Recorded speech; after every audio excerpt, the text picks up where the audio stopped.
नमस्कार दोस्तों, analyser app में आपका स्वागत है। अभिनंदन स्वीकार कीजिए। चलो दोस्तों, हम पंचायती राज व्यवस्था पे बात कर रहे थे, जिसमें बहुत ही इंपॉर्टेंट आर्टिकल्स पर डिस्कस कर रहे थे। दोस्तों, यह आर्टिकल्स इसलिए पढ़ना जरूरी है क्योंकि कोई भी राज्य जब कानून बनाता है या पंचायतों से संबंधित जो भी नियम बनाएगा, कानून बनाएगा, वह इन अनुच्छेदों के अधीन रहते हुए बनाता है। मान लो कोई कानून, दोस्तों पंचायतों का कोई कानून इन अनुच्छेदों के उल्लंघन करता है तो वह कानून अयोग्य घोषित हो जाएगा, असंवैधानिक डिक्लेयर कर दिया जाएगा। राइट, ठीक ना। इसलिए दोस्तों इन अनुच्छेदों को पढ़ना बहुत जरूरी है। इसी कड़ी में दोस्तों हम पिछले में 243 दोस्तों आपके डी को भी पढ़ चुके हैं, ई को भी पढ़ चुके हैं। दोस्तों अब पढ़ेंगे हम 243 जी को, ठीक ना। जिसमें क्या टेक्निक बताया था, ट्रिक क्या था हमारा, तो जी मतलब पार्ले जी। पार्ले जी हम खाएंगे तो क्या बन जाएंगे दोस्तों, जीनियस बन जाएंगे। और जीनियस वही होता है जिसके पास क्या होता है, शक्ति होता है। अर्थात इस 243 जी में देखिए, इस 243 जी में दोस्तों क्या क्या प्रावधान है। पंचायतों को शक्ति क्या होगा इसके बारे में बताता है, शक्ति क्या होगा। दूसरा दोस्तों, उसके प्राधिकार क्या होंगे, अथॉरिटी, प्राधिकार क्या होंगे इसके बारे में बताता है। और उसके उत्तरदायित्व क्या होंगे, उत्तरदायित्व क्या होंगे दोस्तों, ये भी आर्टिकल 243 जी बताता है। ठीक, अब देखिए, जो पंचायत होता है ना, पंचायती राज होता है, वह शासन का विकेंद्रीकृत रूप होता है जिसका उद्देश्य है ग्रामीण क्षेत्रों में स्थानीय स्वशासन लाना। अब जब ग्रामीण क्षेत्रों में स्थानीय स्वशासन लाया जाएगा तो पावर की जरूरत पड़ेगा, शक्ति की जरूरत पड़ेगा। बिना शक्ति के पंचायती राज संस्था को सशक्त नहीं बनाया जा सकता। इसलिए संविधान के अनुच्छेद 243 जी पंचायतों को सशक्त बनाने के लिए तो शक्तियों का, उनके प्राधिकारों का, उनके उत्तरदायित्व का प्रावधान करता है। कैसे करता है इसको हम समझ लेते हैं जी। देखिए 243 जी पंचायतों की शक्तियां, प्राधिकार और उत्तरदायित्व का प्रावधान करता है। कैसे करते हैं तो देखिए, इस संविधान के प्रावधानों के अधीन किसी राज्य का विधानमंडल, किसी राज्य का विधानमंडल कानून द्वारा या विधि द्वारा, कानून या विधि द्वारा पंचायतों को ऐसे शक्तियां, अधिकार प्रदान कर सकता है। ठीक, थोड़ा सा एक मिनट।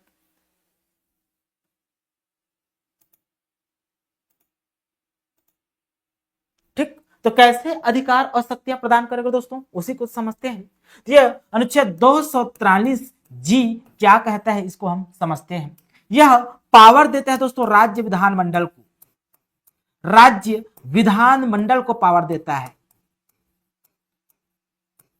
राज्य विधानमंडल को क्या कहता है, तो देखो भाई, राज्य विधानमंडल आप विधि बनाकर, कानून बनाकर पंचायतों को, अपने राज्य के पंचायतों को शक्तियां दे सकते हैं। तो राज्य विधानमंडल विधि बनाकर, विधि बनाकर पंचायतों को शक्तियां देंगे, पंचायतों को क्या दे सकते हैं दोस्तों, तो शक्ति दे सकते हैं। ठीक, क्या दे सकते हैं, शक्ति, प्राधिकार दे सकते हैं। यह शक्ति कहां से देंगे, जो शक्ति मिलेगा यह कहां से दिया जाएगा दोस्तों, तो एक है आपका अनुसूची 11, अनुसूची क्या है दोस्तों, 11। इस अनुसूची 11 में कुल 29 विषय हैं, 29 विषय हैं। इस 29 विषय में से ही शक्तियां प्रदान किया जा सकता है पंचायती राज संस्थाओं को। जब भी राज्य विधानमंडल विधि बनाएगा, कानून बनाएगा, कानून बनाकर राज्यों को शक्तियां प्रदान करेगा, उत्तरदायित्व सौंपेगा, तो कौन से विषय के तहत सौंपेगा, तो अनुसूची 11 में जो 29 विषय की बात की गई है ना, आगे हम पढ़ेंगे अनुसूची 11 को जिसमें 29 विषय हैं। इस 29 विषयों में से ही पंचायतों को अधिकार दिया जाएगा, पंचायतों को शक्तियां प्रदान किया जाएगा। समझ रहे ना, विधि बनाकर, यह पावर राज्य विधानमंडल के पास है। ठीक, मान लो दोस्तों इस अनुसूची में 29 विषय हैं, जैसे एक विषय 2 विषय, 3 विषय, जैसे क्या क्या, कृषि हो गया, कृषि हो गया, ठीक ना, विद्युत हो गया, विद्युत के संबंध में हो गया, ठीक ना, शिक्षा के क्षेत्र में हो गया, प्रौढ़ शिक्षा हो गया। तो हो सकता है कृषि के क्षेत्र में पंचायतों को सशक्त बना दे, हो सकता है विद्युत के क्षेत्र में पंचायतों को सशक्त बना दे, या शिक्षा के क्षेत्र में, प्रौढ़ शिक्षा के क्षेत्र में पंचायतों को एक्स्ट्रा कोई शक्ति प्रदान कर दे। तो कैसे प्रदान करेगा, तो विधि बनाकर करेगा, लेकिन वह शक्ति इस 29 विषयों से ही संबंधित होना चाहिए, इस 29 विषय से बाहर नहीं होना चाहिए। इसका मतलब यही है। क्लियर? तो समझते हैं शक्तियां प्रदान करके राज्यों को, पंचायतों को क्या करना चाहता है। तो दोस्तों इससे होगा क्या, पंचायतों में, पंचायतों को स्वायत्त शासन संस्थाओं के रूप में सक्षम बनाना, स्वायत्त शासन एक स्वतंत्र संस्था के रूप में संस्था बनाना, सक्षम बनाने के लिए मजबूत किया जाता है दोस्तों, ठीक, विधि बनाकर। दूसरा, आर्थिक विकास और सामाजिक न्याय सुनिश्चित करना, ठीक ना। ग्रामीण जो क्षेत्र है, ग्रामीण क्षेत्र की या पंचायत क्षेत्र की दोस्तों जो आर्थिक विकास है, सामाजिक न्याय है, उनको सुनिश्चित करना। क्यों? क्योंकि दोस्तों हम जब संविधान की प्रस्तावना पढ़ते हैं ना, तो उसमें सामाजिक एवं आर्थिक न्याय है, राजनीतिक, सामाजिक एवं आर्थिक न्याय की बात की जाती है। और सामाजिक आर्थिक न्याय तभी सुनिश्चित होगा जब इसे ग्राउंड लेवल पे इंप्लीमेंट किया जाए। समझ रहे हैं ना, ग्राउंड लेवल पे ही इंप्लीमेंट करना पड़ेगा, और ग्राउंड लेवल पे इनको क्रियान्वयन करने के लिए जो संस्था काम करती है वही तो पंचायती राज है, ठीक। थर्ड, राज्य विधानमंडल द्वारा निर्धारित शर्तों के अंतर्गत कार्य करना। मतलब दोस्तों जो राज्य विधानमंडल है, पंचायतों के लिए कुछ निर्धारित शर्त भी रख सकते हैं, उस निर्धारित शर्त के अंतर्गत या उस शर्तों के अधीन रहते हुए पंचायत अपने शक्तियों का, अपने कार्यों का प्रयोग कर सकता है। जो जो शक्ति, जो जो कार्य सौंपे गए हैं पंचायतों को, वही कार्य करेंगे, उससे बाहर जाके कार्य नहीं कर सकते, ठीक। चलिए, 11वीं अनुसूची में सूचीबद्ध मामलों सहित आर्थिक विकास एवं सामाजिक न्याय के लिए उन्हें सौंपी गई योजनाओं का क्रियान्वयन करना। जो जो योजनाएं राज्यों को, राज्य पंचायती राज को सौंपी गई है दोस्तों, पंचायतों को सौंपी गई है, उन योजनाओं का क्रियान्वयन करना ही उनकी शक्ति होगी। आशा करता हूं यह आर्टिकल आपको समझ में आया होगा। इसी के अनुरूप दोस्तों राज्य विधानमंडल में बहुत सारी शक्तियां दी गई है, पंचायतों को दी गई है राज्य विधानमंडल के द्वारा। उन शक्तियों को हम अधिनियम में बहुत विस्तार से पढ़ेंगे, लेकिन पावर कहां से मिल रहा है, तो 243G से पावर मिल रहा है, इसको नहीं भूलना है। क्लियर? चलिए आगे बढ़ते हैं हम। 243 आते हैं हम, जी के बाद आता है H। देखिए 243H क्या कहता है, इसको भी हम समझ लेते हैं। 243H, H मतलब high tax, high tax, high tax मतलब कर से संबंधित होगा, ठीक ना। तो वही है 243H में पंचायतों द्वारा कर अधिरोपित करने की शक्तियां एवं उनकी निधियां, ठीक ना। पंचायतों द्वारा जो कर अधिरोपित करने की शक्ति है, क्या क्या चीज में कर अधिरोपित कर सकते हैं, टैक्स लगा सकते हैं, उनकी शक्ति क्या है, यह अनुच्छेद पंचायतों को कर लगाने की शक्ति देता है। पहली बात याद रखना, पंचायतों को कर लगाने की शक्ति कौन सा अनुच्छेद देता है, तो अनुच्छेद 243H देता है। पंचायतों के लिए निधि फंड का प्रावधान कौन से अनुच्छेद में है, तो आंसर होगा 243H में है। पंचायतों का भी अपना एक निधि होता है, फंड होता है। जैसे दोस्तों केंद्र के लिए एक 3 फंड होते हैं, राज्यों का भी फंड होता है, निधि होता है। जैसे राज्यों में राज्य की संचित निधि होता है, आकस्मिक निधि होता है, लोक लेखा निधि होता है, ठीक उसी प्रकार पंचायतों का भी अपना एक निधि होता है, जो कि निकटतम किसी बैंक की शाखा या डाकघर में स्थापित किया जाता है। इसका प्रावधान किया गया है 243H में। तो इसके संबंध में क्या क्या प्रावधान किया गया है उसको भी पढ़ लेते हैं। देखिए पंचायतों को क्या क्या शक्ति होगी इसके तहत। तो किसी राज्य का विधानमंडल विधि द्वारा पंचायतों को कर अधिरोपित करने की शक्तियां और उनकी निधियां को नियंत्रित करने के लिए निम्नलिखित शक्तियां दे सकती है। मतलब दोस्तों क्या हो रहा है यहां पर समझिए।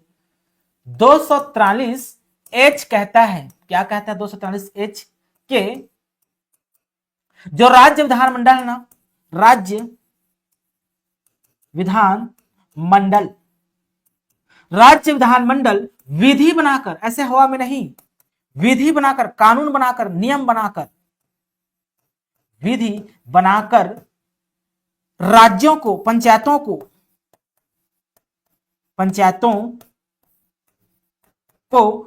कर अधिरोपित करने का शक्ति दे सकता है। कर लगाने की